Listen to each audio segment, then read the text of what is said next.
People were attacking with 5 golems, then 6, now 7 golems in an attack. Where will the madness end? Okay, it's not that crazy.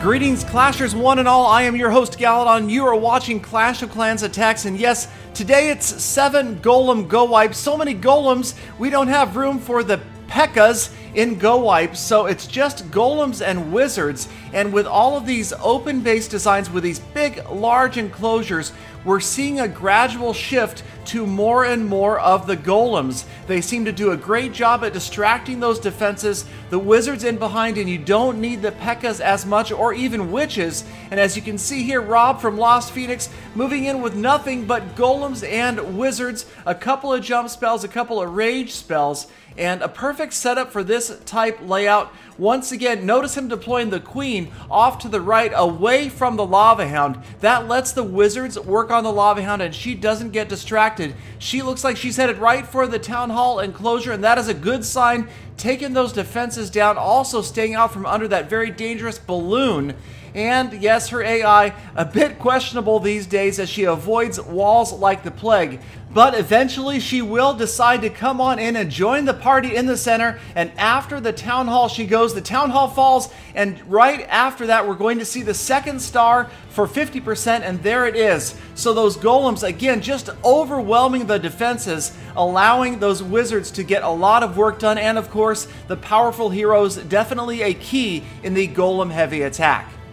So Rob, 29 trophies for 2 stars, a massive take, and we will move on to one of my replays against a fully maxed out Town Hall 10. Yes, it is a super max base, and I'm coming with not 5, not 6, but 7 monstrous golems moving in from the bottom of this base. So really the triple jump or a combination of some earthquake spells works really well, gets rid of the wall factor, opening up, in this case, if you think about it, like 80% of the base is no longer enclosed by walls. So that makes a huge difference for the golems, because obviously they are terrible at getting through walls. You don't need to use any space in your army composition for wall breakers whatsoever. So again, the attack pretty much run by the wizards and the heroes in behind those golems, distracting most of the defenses.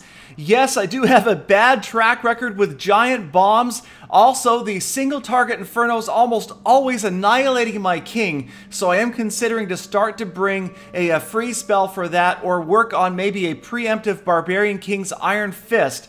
But even with all of those units out of the picture, my queen is going to move on to the town hall. The town hall is down, and now it becomes a matter of trying to get the 50%.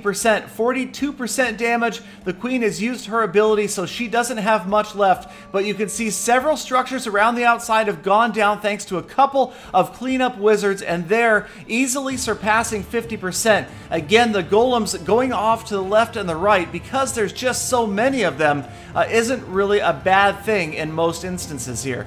So the attack wraps up just above 60% damage, and I will be up 8 trophies.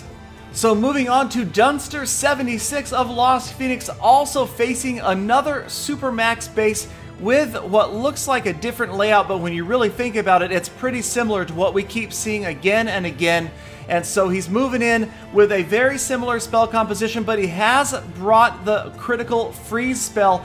Everybody seeming to have switched one of their Infernos recently to single because of the update, allowing that single target Inferno to accelerate its damage so much more quickly. And so really a freeze spell, a good idea. I am certainly thinking about adding one in the future. So we will watch Dunster 76 moving in. There goes the rage spell. Units working their way over that third jump spell right into the town hall enclosure. The king leading the way once again. And it looks like this time maybe the golems will stay in front of the king and avoid that king getting nailed by the single target Inferno. There was an early freeze, and yes, sure enough, the single target Inferno back on another golem gives the king a chance to hit his iron fist, move on, and now he is on the town hall. And again, that Inferno Tower on another Golem, and that is exactly what you want to see in this case. I think that the ideal use of that freeze spell is to wait until it focuses on one of your heroes in the center, as it does now, but as I like to say, it's too little too late.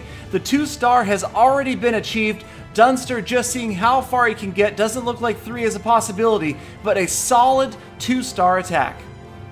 Now, a lot of people criticize these mass golem attacks as big, dumb, overpowered attacks, but if you really think about it, the same can be said about the Lava Loon attack, but both really come down to spell timing and placement, as I've always said for years now. That can make or break any raid. So thank you once again, as always, for watching this video. Don't forget to check out my other videos. Please do hit the like button if you enjoyed it. Let me know what you would like to see from future episodes. And yes, I'll be back tomorrow with your daily dose of Clash and more full attacks.